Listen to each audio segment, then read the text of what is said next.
फैसलाबाद से मोहम्मद अशफाक मुगल 25 दिसंबर कायद-ए-आज़म मोहम्मद अली जिन्ना का 149वां यौम विलादत कौम अकीदत और एहतराम से मनाती है।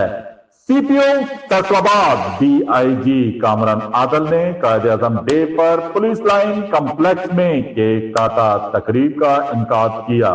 सीपीओ फैसलाबाद डीआईजी कामरान आदल का कायद-ए-आज़म डे की मुनासबत से पुलिस लाइन कम्प्लेक्स में तकरीब का इनकाद।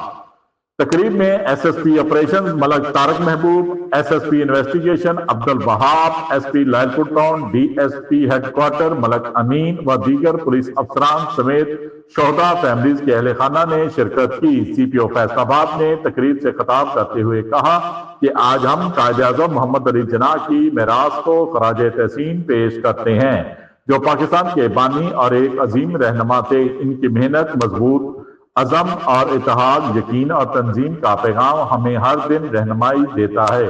पुलिस को फख्र है कि वो अवाम के जानो माल के तहफ़्फ़ुज़ और अमन व अमान के फरोग के लिए बिला तफरीक खिदमात सर अंजाम दे रही है।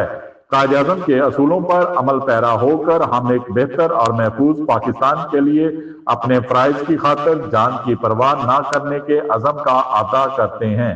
आइए मिलकर एक मजबूत और खुशहाल पाकिस्तान बनाने के लिए अपना आप वक़्फ़ कर दें और दुनिया में एक अजीम कौम होने का सबूत दें, जैसा कि हमारे अजीम रहनुमा का ख्वाब था। तकरीब के इख्तिताम पर कायद-ए-आज़म की सालगिरह की मुनासबत से केक काटा गया और अजीम रहनुमा को खराज तहसीन पेश किया गया। सीपीओ फैसलाबाद ने शोहदा फैमिलीज के अहले खाना में तोहफ़े भी तकसीम किए। देखते रहिए GS न्यूज़। इस वीडियो को लाइक करें, हमारे चैनल को सब्सक्राइब कर बेल आइकन जरूर प्रेस करें।